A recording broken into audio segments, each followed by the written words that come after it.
ஏய், என் குடும்பத்தை காப்பாத்த ஒரு சிங்கம் இருக்கா. செல்வன் ஒரு தங்கத்தை பெத்து வச்சிருக்கேங்கிற இருமா போட இருந்துட்டான்.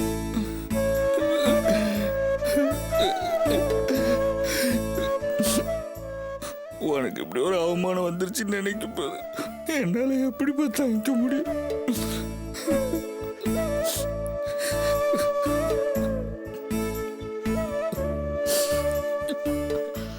பாத்தியாடா பாத்தியாடா இந்த மனுஷனை? என்னைக்காவது இந்த மனுஷன் இந்த அளவுக்கு வருத்தப்பட்டு அழுது நீ பாத்திருக்கியா? நான் இந்த மனுஷனை எவ்வளவோ திட்டி இருக்கேன், அவமானப்படுத்தி இருக்கேன். அதையெல்லாம் விளையாட்டா எடுத்துக்கிட்டவரு நேத்தில இருந்து உன்னை நினைச்சு வருத்தப்பட்டு ராத்திரி பூரா தூங்காம அழுதுகிட்டு இருக்காருன்னா இதுக்கெல்லாம் காரணம் நீதான்டா. அந்த பொம்பளை சபையில அத்தனை பேர் முன்னாடி அப்படி ஒரு வார்த்தையை சொன்ன போது கேட்டுக்கிட்டு அமைதியா நின்றுட்டு இருந்த. அப்பவே கோவப்பட்டு அந்த பொம்பளை வெட்டி போட்டுட்டு ஜெயிலுக்கு போயிருந்தா கூட நான் பெருமைப்பட்டிருப்பேன். இப்ப எங்களை இப்படி தலைகுனி வச்சுட்டியடா. ஏண்டா, நான் போடுற சாப்பாட்டுல உப்பு புளி காரம் எதுவுமே இல்லையா? அதே சாப்பாட்டை தானே நாங்களும் சாப்பிடுறோம். எங்களுக்கு இருக்கிற ரோஷம் உனக்கு எப்பறம் இல்லாம போச்சு? எதுமா ரோஷம்? கத்தி எடுத்துட்டு போய் என் மாமியார் வெட்டிட்டு நான் ஜெயிலுக்கு போனா நான் ஆம்பளை, இல்லாட்டி நான் ஆம்பளை இல்லையா?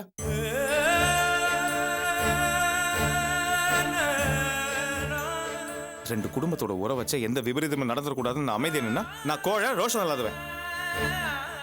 எனக்கு மட்டும் ரோஷமான சூடு சொன்னலாம் இல்லைன்னு நினைச்சிங்களா? நான் ஏன் அமைதி என்ன இப்ப சொல்றேன். இது எல்லாத்துக்குமே காரணம் நீங்க தான்.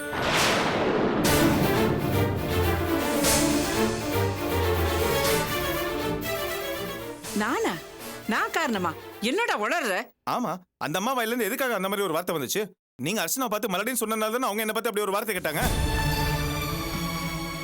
என்ன பத்தி பேசிட்டாங்கன்னு நீங்க இவ்வளவு கஷ்டப்படுறீங்களே, அர்ச்சனா மலடின்னு சொன்னதுக்கு அவங்க மனசு எவ்வளவு கஷ்டப்பட்டிருக்கும். ஆமாண்டா, அர்ச்சனா நான் மலடின்னு தான் சொன்னேன். அவ கர்ப்பமா இல்லன்னு தெரிஞ்சு எதுக்கா என்கிட்ட கர்ப்பம் நாடகம் ஆடினா நீ அவளோட சேர்ந்து நாடகம் ஆடி இருக்க. இது வரைக்கும் நீங்க ரெண்டு பேருமே அதுக்கான காரணத்தை என்கிட்ட சரியா சொல்லல. ஓஹோ, அதனால நீங்க அப்படி சொன்னீங்களா? ஆமா, அவளுக்கு தாயாகிற தகுதி இல்லாதனாலதான் அவ கர்ப்பமான மாதிரி நடிச்சிருக்கா. அதனால தான் நான் சொன்னேன். மறுபடியும் அதே சொல்லிட்டு இருக்காருங்கம்மா. இப்ப என்ன, அவ ஏன் கர்ப்பம் மாதிரி நாடகம் ஆடினான்னு உங்களுக்கு தெரியணும், அவ்வளவுதானே? காரணத்தை நான் சொல்றேன்.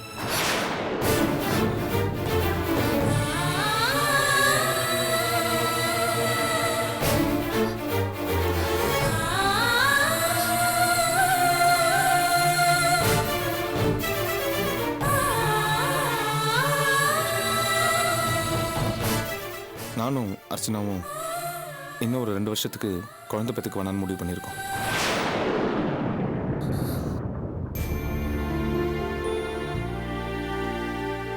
அதுக்காக தான் இப்படி ஒரு நாடகம்.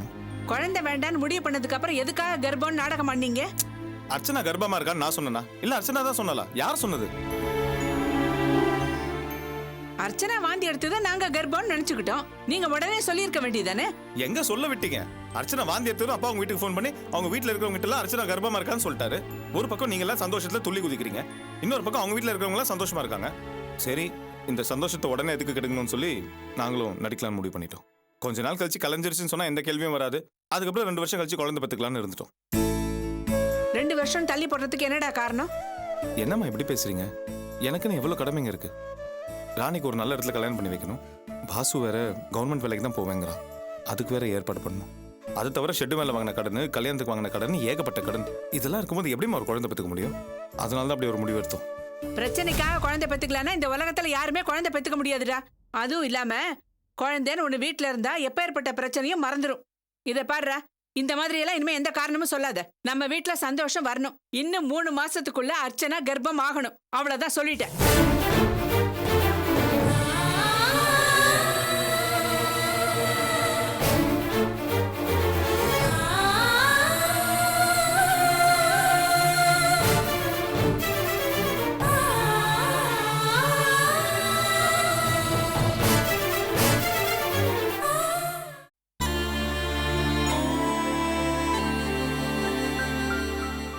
திருடன் கையிலேயே சாவி கொடுத்த மாதிரி நான் தான் உன் லவர்னு தெரியாம உங்க அப்பா என்னையே கண்காணிக்க சொல்றாரே, இது எப்படி இருக்குன்னு பாத்தியா?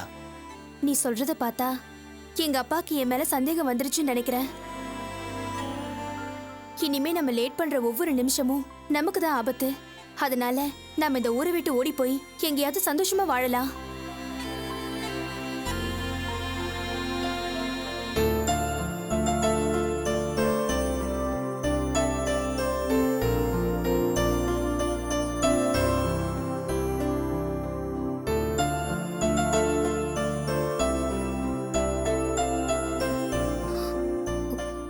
நான் என்ன சொல்லிட்டு இருக்க, நீ என்ன பண்ணிட்டு இருக்க?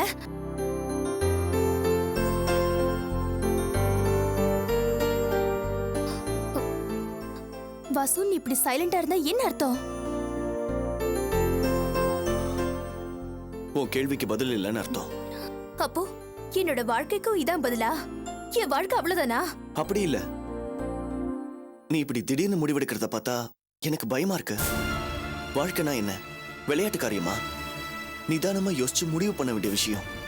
நீதான் வாழ்க்கைய விளையாட்டுத்தனமா யோசிச்சுட்டு இருக்க. யோசிக்கிறேன்னு எத்தனை நாளைக்கு தான் காலத்தை கடத்துவ? ஒரு விஷயத்தை நீ புரிஞ்சுக்கணும் வாசு.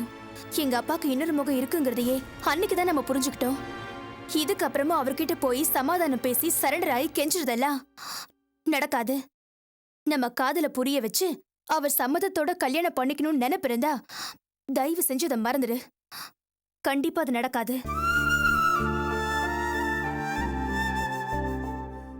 அன்னைக்கு பார்த்தல அவர் எப்படிப்பட்ட ஆள்னு. அவர்கிட்ட போய் நம்ம காதல சொல்ல முடியும்னு நினைக்கிறியா? இத்தனை வருஷம் அவர் கூட இருக்கிற எனக்கே அன்னைக்குதான் அவரோட இன்னொரு முகம் தெரிஞ்சது. அந்த அதிர்ச்சியிலிருந்து நான் இன்னும் மீளவே இல்லை. அவர் சம்மதத்தோட நம்ம கல்யாணம் பண்ணிக்கிறதுக்கு சான்ஸே இல்ல வாசு. நீயும் நானும் சேர்ந்து வாழணும்னா ஊரை விட்டு ஓடி போறதா சரியான வழி. என்ன சொல்ற? பைத்தியக்காரத்தனமா பேசாத. நம்ம ஊரை விட்டு ஓடி போய் கல்யாணம் பண்ணிக்கிட்டா மட்டும் உங்க அப்பா நம்மள சும்மா விட்டுருவாரா? அவருக்கு இருக்கிற செல்வாக்க வச்சு நம்மள தேடி பிடிச்சு வெட்டுவாரு. அப்படி அவர் நம்மள வாழ விட மாட்டார்னா வா 2 பேரும் போய் செத்துடலாம். ரேவதி, சாவறதுக்கா நம்ம 2 பேரும் லவ் பண்ணி இப்படி கஷ்டப்படுறோம்? எனக்கு நெருப்பு மேல நிக்கிற மாதிரி இருக்கு வாசு. ஒவ்வொரு நாளும் உயிரோட செத்துக்கிட்டு இருக்க. நிச்சயதார்த்த தேதி குறிச்சாச்சு. வீட்லயும் டெய்லி இதை பத்தி தான் பேசிக்கிட்டு இருக்காங்க. எனக்கு ஒவ்வொரு நிமிஷமும் நரக வேதனையா இருக்கு. இங்க பாரு, தேவையில்லாம நீயே உன்னை கன்ஃபியூஸ் பண்ணிக்காத. இப்ப என்ன தாலியை கட்டிட்டாங்க, நிச்சயதார்த்த டேட் தானே ஃபிக்ஸ் பண்ணிருக்காங்க.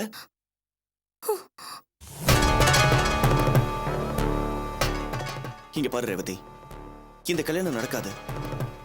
உன் வாழ்க்கையில கல்யாணம்னா அது உன் விருப்பப்படி தான் நடக்கும். அதுக்கு நான் கேரண்டி. போதுமா?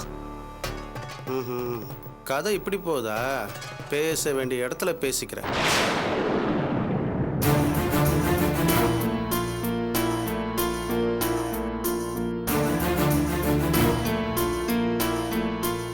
Sir, Revathi, sir, Revathi, sir.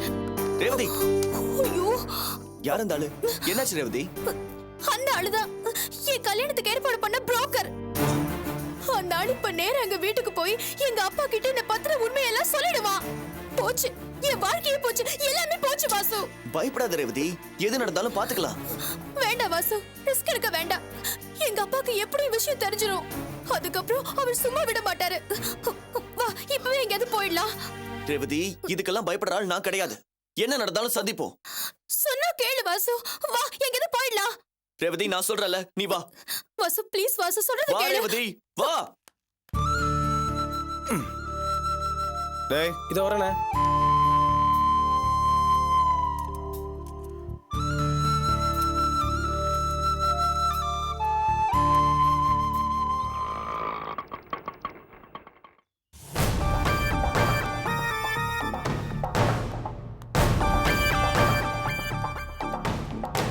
டேய், என்னடா நினைச்சிட்டு இருக்க உன் மனசுல? பெரிய தியாகி நினைப்பா? என்னடாச்சு? வந்தது வராதமா இவ்வளவு சூடா பேசிட்டு இருக்க? என்னாச்சு உனக்கு? எனக்கு ஒன்றும் ஆகல. உனக்கு தாண்டா என்னமோ ஆயிப்போச்சு. வர்ற வழியில உங்க அப்பாவை பார்த்தேன். நடந்த எல்லா விஷயத்தையும் சொன்னாரு. ஏண்டா, ஒரு ஆம்பளைய பார்த்து கேட்க கூடாத வார்த்தையெல்லாம் கேட்டிருக்காங்க. ஒண்ணுமே நடக்காத மாதிரி மெக்கானிக் ஷெட்ல வந்து வேலையை பார்த்துட்டு இருக்க. ச்சே, எனக்கே சந்தேகமா இருக்குடா, நீ ஆம்பளையா இல்லையா?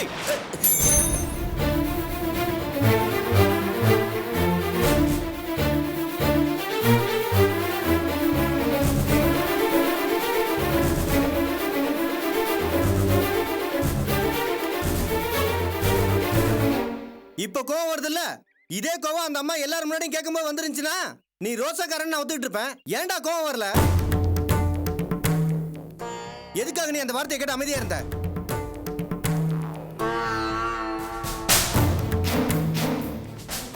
உங்க அம்மா உன் பொண்டாட்டிய மலடின்னு சொன்னப்ப பதறி போய் தடுத்தியா மேடா? அதே உங்க மாமியா உன்னை ஆம்பளை இல்லைன்னு சொன்னப்ப அமைதியா இருந்தியாமே? சொல்ல வேண்டியதானே? உண்மையை சொல்ல வேண்டியதானடா? உன் பொண்டாட்டியை சொல்லும்போது உனக்கு அந்த ரோசம், உன்னைய சொல்லும்போது எங்கடா போச்சு? எங்க போச்சு? உன் பேரு எப்படி வேணாலும் கெட்டு போகலாம். நீ எவ்வளவு வேணாலும் அவமானப்படுவ. ஆனா உன் பொண்டாட்டி பேரும் கட்டக்கூடாது, அவளும் அவமானப்படக்கூடாது. அப்படித்தானே? எவ்வளவு பெரிய தியாகிடா நீ.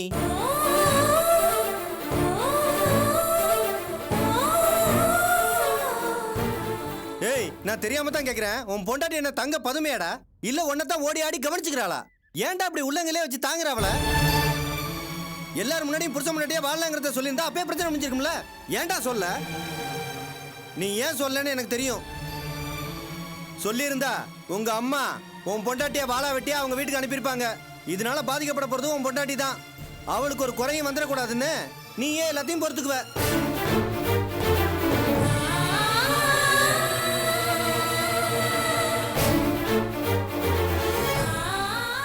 ஆனா அவன் உன்னை புருஷனா இல்ல மனுஷனா கூட மதிக்க மாட்டா, அவமானப்படுத்துவா. இதை யார்கிட்டையும் சொல்லக்கூடாதுன்னு வேற சொல்லிடுவா. நீ எல்லாத்தையும் தாங்கிக்குவ. ஏன்னா உன் பொண்டாட்டி அவமானப்படக்கூடாது. அப்படித்தானே? கடல்ல பெய்யற மழையினால ஒரு பிரயோஜனமும் கிடையாது. உனக்கு என்ன தியாகின்னு சொல்லி நடுரோட்ல சிலையா வைக்க போறாங்க? அர்ச்சனா நன்றி கெட்ட பொண்ணுடா. அவளுக்காக நீ ஏன்டா பட்டிருக்க? டேய் சிவா, போதும் நிறுத்து. டேய், நீ என்ன நினைச்சாலும் பரவாயில்ல, என் மேல கோவப்பட்டாலும் பரவாயில்ல, நான் சொல்ல வந்தா சொல்லாம போக மாட்டேன்டா. சிவா வேண்டாம், பேசாம இரு. ஏன்டா ஏன் வாய மூடுற? என்னடா பொண்ணவ? இது நாள் வரைக்கும் அர்ச்சனாவை என் தங்கச்சியா தான் நினைச்சிட்டு இருந்தேன். இந்த நிமிஷத்துல இருந்து மனசுல இருந்து தூக்கி எறிஞ்சிட்டேன்டா. ஏன்டா அவங்க அம்மா உன்னை சொல்லக்கூடாத வார்த்தை சொன்னப்ப அவ ஏன்டா அதை தடுக்கல? இதுக்கு அப்புறமா அவன் மனசு மாதிரி வந்து உங்க கூட சேர்ந்து வாழ்வான்னு நினைக்கிறியா? டேய், அவ சரிப்பட்டு வர மாட்டாடா, மனசையும் மாத்திக்க மாட்டாடா. இது தேராத கேஸ். அவளை டைவர்ஸ் பண்ணிடு.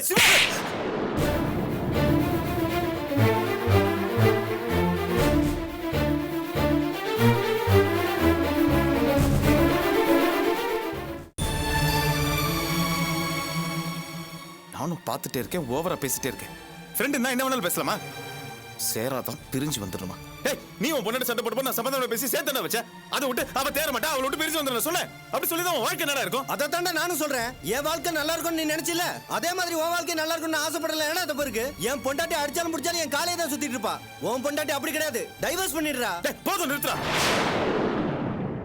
அர்ச்சனா பத்தி நீ தப்பா பேசுறது எனக்கு பிடிக்கல. இத பாரு சிவா, இது என் குடும்ப பிரச்சனை. இதுக்கு மேல நீ தலையிடாத. புருஷன் பொண்டாட்டிக்குள்ள நடக்கிறது அடுத்தவங்க கிட்ட சொல்லக்கூடாதுன்னு என்னைக்கு அர்ச்சனா சொன்னாலும் அன்னிலேருந்து நான் அதை காப்பாத்திட்டு இருக்கேன். அதனால இதுக்கு மேல அவளை பத்தி தப்பா பேசாத. போயிடு. அவ்வளவுதான்டா. இவ்வளவு நடந்ததுக்கு அப்புறம் அந்த பொண்ணு வார்த்தைக்கு முக்கியத்துவம் கொடுத்துட்டு இருக்க பாரு. உன்னெல்லாம் திருத்த முடியாதுடா. கடவுள் என்ன நினைச்சு உன் வாழ்க்கையில விளையாடுறனோ தெரியல. ஆனா ஒண்ணு மாப்ள, நீ என்ன அடிச்சாலும் திட்டினாலும் நீ நல்லா இருக்கணும்டா. அதான் என்னோட ஆசை.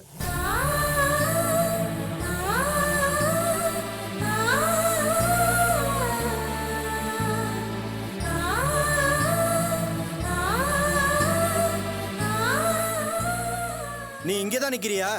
நான் பேசுனதை நீ கேட்டிருந்தாலும் பரவாயில்ல, என்னை பத்தி என்ன நினைச்சிட்டாலும் பரவாயில்ல, எனக்கு கவலை கிடையாது. அங்க என்ன பேச்சு? போடா. போறேன்டா, போறேன். ஒரே ஒரு விஷயம் சொல்லிக்கிறேமா, அந்த நிக்கிறான் பாரு, அவனை மாதிரி நீ 7 ஜென்மம் புண்ணியம் பண்ணி இருந்தாலும் நல்ல மனுஷன் கிடைக்க மாட்டான். அவனுக்கு கெட்டது நினைக்கிற யாரா இருந்தாலும் நல்லா இருக்க மாட்டாங்க. வயிறு எரிஞ்சு சொல்றேன், நல்லாவே இருக்க மாட்டாங்க. போடாங்கறல. போறேன்டா, போறேன்.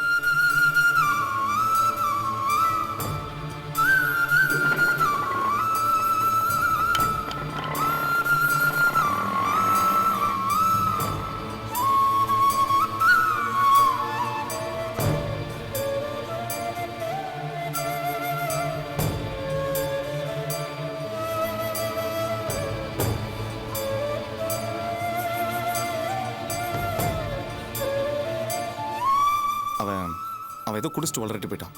நீ எதுவும் தப்பா எடுத்துக்காத. சாப்பிடுவாங்க.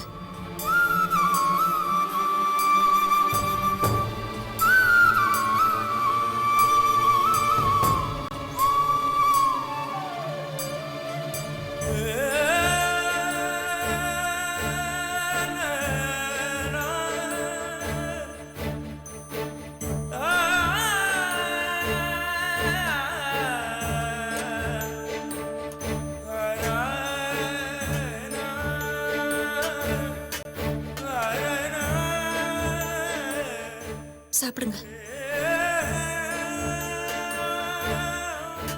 டேய், சாப்பிடலாமா? இல்லை வேண்டாண்ணே. முன்னெல்லாம் அன்னி கையால் சாப்பிடணும்னு ரொம்ப ஆசைப்பட்டு சாப்பிடுவேன். இன்னைக்கு இவங்க கையால் சாப்பிட்றது எனக்கு பிடிக்கல. சாப்பிட்டாலும் இறங்காதுண்ணே. வெளியே போய் சாப்பிட்டுக்கிறேன். டேய்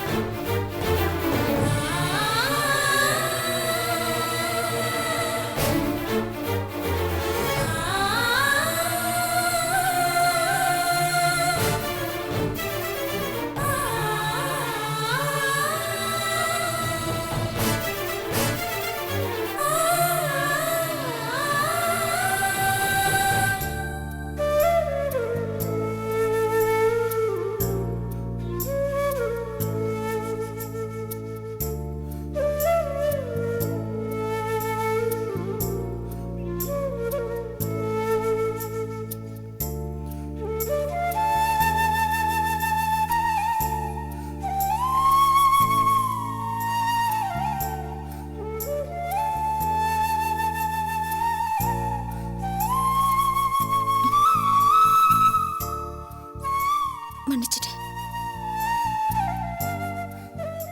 எதுக்கு? என்னால தானே உனக்கு வீட்லயும் கெட்ட பேரு, வெளியிலயும் கெட்ட பேரு.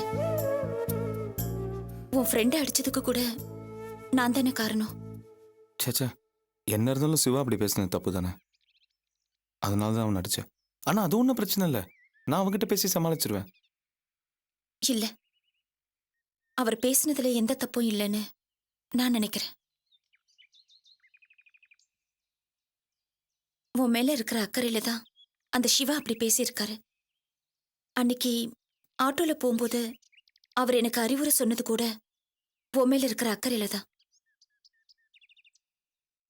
நான் அப்போ கோவப்பட்டு புருஷன் பொண்டாட்டிக்குள்ள நடக்கிற விஷயத்த வெளியில சொல்றியே, நீ எல்லாம் ஒரு புருஷனா, மனுஷனா இருக்க கூட தகுதி கிடையாதுன்னு உன்னை திட்டினேன்.